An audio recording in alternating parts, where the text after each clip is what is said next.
বাংলাদেশে গণতন্ত্র প্রতিষ্ঠা হবে, কিন্তু 12ই ফেব্রুয়ারি বাংলাদেশে যেটা প্রতিষ্ঠিত হয়েছে সেটা গণতন্ত্রের বদলে বাংলাদেশে জিয়াতন্ত্র প্রতিষ্ঠা করা হয়েছে। তারা আমাদের ব্যাংকগুলো দখল করেছে, তারা পার্লামেন্ট দখল করেছে, তারা বিভিন্ন জায়গায় দুদক দখল করেছে, সন্ত্রাসী কায়দায় 11 দলীয় জোটের যারা নেতৃবৃন্দ তাদের বাসায় হামলা চালাচ্ছে। জনগণের যে অধিকার রয়েছে, যেই ভিত্তিতে জনগণ ভোট দিয়েছিল, জনগণের হাতে এখন বালতি ধরিয়ে দিয়েছে, রাস্তায় সিরিয়াল ধরিয়ে দিয়েছে। আমরা যেখানে নিশ্চিত চেয়েছিলাম বাংলাদেশের মানুষ, ব্যবসায়ীরা নিরাপদ থাকবে, আজকে একজন ব্যবসায়ী আমাকে বলছেন 6টার পরে হলো দোকানে কাস্টমার আসে, 6টার পরে হলো সরকার আমার দোকান বন্ধ করে দিয়েছে। পেট্রোল পাম্পের সামনে গিয়েছি, একজন পাঠা উবার চালক আমাকে বলছেন আমি এই বাইক চালিয়ে হলো টাকা ইনকাম করে আমার সেই গ্রামে বাচ্চাকে পাঠিয়ে থাকি, সারাদিন সিরিয়াল ধরে থাকি, যখন এই পেট্রোল পাম্পের সামনে যাই বলা হয় যে তেল নাই, আবার সন্ধ্যায় সিরিয়াল ধরি, আবার বলে তেল নাই। তাহলে আমি সংসারটা চালাবো কিভাবে? বাংলাদেশের সাংবিধানিক যে প্রতিষ্ঠানগুলো রয়েছে সেই সাংবিধানিক প্রতিষ্ঠানগুলোকে আমরা যখন একটি নতুন বাংলাদেশে সংস্কার নিশ্চিত করতে চেয়েছিলাম, দুদকে সংস্কার নিশ্চিত করতে চেয়েছিলাম, বিচারালয়ে সংস্কার নিশ্চিত করতে চেয়েছিলাম, পুলিশ প্রশাসনের সংস্কার নিশ্চিত করতে চেয়েছিলাম, সাংবাদিক ভাইদের সংস্কার নিশ্চিত করতে চেয়েছিলাম, ব্যবসায়ী ভাইদের সংস্কার নিশ্চিত করতে চেয়েছিলাম, ব্যাংকিং খাতে সংস্কার নিশ্চিত করতে চেয়েছিলাম, সেখানে হলো মাননীয় প্রধানমন্ত্রী তার চিরচারিত অভ্যাস হাওয়া বোবেনের ভাই বোনেদেরকে নিয়ে এসেছে, কাউকে দুদকে বসিয়েছে, কাউকে বাংলাদেশ ব্যাংকে বসিয়েছে, কাউকে বিচারালয়ে বসিয়েছে, কাউকে হলো পুলিশ প্রশাসনে বসিয়েছে, কাউকে হলো পার্লামেন্টে নিজে মুখ বন্ধ করে তাকে হলো তার গ্রিন কার্ড দিয়ে বলেছে তুমি যা ইচ্ছা বাংলাদেশের মানুষের সাথে গাদ্দারি করতে পারো, তোমাকে আমি গ্রিন কার্ড দিয়ে দিলাম। এই যদি হয় জিয়াউর রহমানের সন্তানের ভবিষ্যৎ, এই সন্তানের ভবিষ্যতের সাথে বাংলাদেশের ভবিষ্যৎ যাবে না, যাবে না, যাবে না।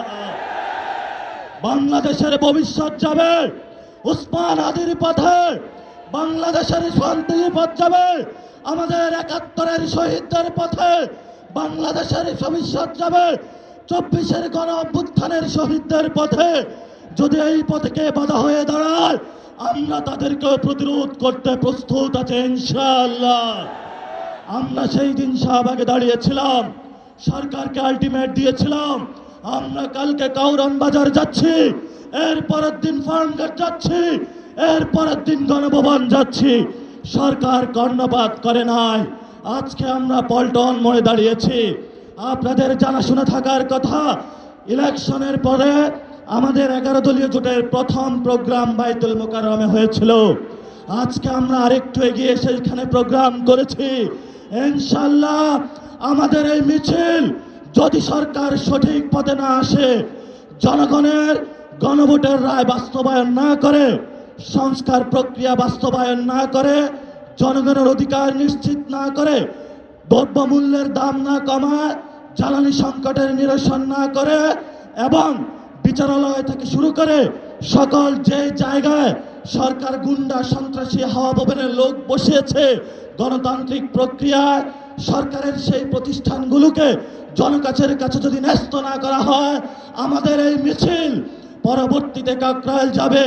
এক এক করে সরকার যে পরিকল্পনা করছে বাংকার বানানোর জন্য, আমরা সেই বাংকারে গিয়ে উপস্থিত হয়ে বলবো বাংলাদেশ স্বাধীন।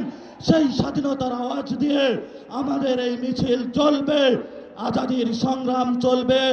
আপনারা দেখেছেন পার্লামেন্টে আমরা যেমন ডিসিপ্লিন, রাজপথ ডিসিপ্লিন। সরকারের প্রশাসনের ভাইদেরকে বলবো আমরা এখানে ডিসিপ্লিন কায়দায় আছি, ভবিষ্যতেও থাকবো। অতীতে যেই ধরনের জনহয়রানিমূলক প্রোগ্রামগুলোতে কোনো কর্মসূচি আপনারা বাস্তবায়ন করেছেন, সেইভাবে যদি কোনো কিছু করা হয় আপনাদের সাথেও আমাদের প্রতিহত হবে ইনশাআল্লাহ। আপনারা আমাদের ভাই যারা মিডিয়া পাড়ায় আছেন, আমরা জানি আপনাদের যারা মালিকবৃন্দ রয়েছেন অনেক জায়গায় গিয়ে তারা তাদের আত্মসমর্পণ করেছেন। কিন্তু যারা সাংবাদিক ভাইয়েরা, যারা আপনারা আজকে এখানে ক্যামেরা ধরে আছেন, যারা রিপোর্টিং করছেন, যারা স্টাফ রিপোর্টার আছেন, যারা বিভিন্ন নিউজে এক্সিকিউটিভ পদে আছেন, আপনারা কিন্তু কারো কাছে মাথা বিক্রি করেন না, এটা আমরা জানি। আপনারা শহীদদের পথে আছেন, আপনারা আহতদের পথে আছেন, আপনাদেরও লড়াই জারি থাকবে। সচিবালয়ে যারা আছেন, আপনারা রাজপথে যেই মানুষগুলো যুদ্ধে অবতীর্ণ হয়েছে, এবার তাদের সাথে থাকবেন। সাথে সাথে যেই ব্যবসায়ীরা গুলশান অফিসে সিরিয়াল দিয়েছিলেন, এখন আমাদের কাছে এসে কান্না করছেন, কান্না তখনই আমরা শুনবো যেদিন আপনারা গুলশান অফিসে লাইন বন্ধ করে জনগণের কাছে আসবেন, তবেই আমরা আপনাদের ওই দিন কথা শুনবো। তারেক রহমানের কাছে আপনারা বর্গা দিয়েছেন, সকল প্রোডাক্ট কিন্তু তারেক রহমান কিনতে পারবে না। যদি কনজুমার বলেন, কনজুমার কিন্তু আমরা। যদি ভবিষ্যৎ আপনাদের নিরাপত্তা নিশ্চিত করতে হয়, নিরাপত্তা নিশ্চিত কিন্তু আমরাই করব। ভবিষ্যৎ বাংলাদেশের যে আদারি সংগ্রাম, মুক্তির সংগ্রাম, গণতন্ত্রের সংগ্রাম, জিয়াতন্ত্র থেকে মুক্তির যে সংগ্রাম, জিয়া ফ্যামিলিকে বাংলাদেশ থেকে, বাংলাদেশের মানুষকে জিয়া ফ্যামিলি থেকে উদ্ধারের জন্য যে সংগ্রাম, সেই সংগ্রামে সবাই ঐক্যবদ্ধ হবেন, রাজপথে থাকবেন, লড়াই চলবে দুর্বার গতিতে। আসছে ফাগুনে, বসন্ততে, আগামীর দিনগুলোতে দ্বিগুণ, তিনগুণ, চতুর্গুণ হয়ে ইনশাআল্লাহ আমরা মাঠে ফিরবো। সবাইকে আসসালাম। ইনকিলাব।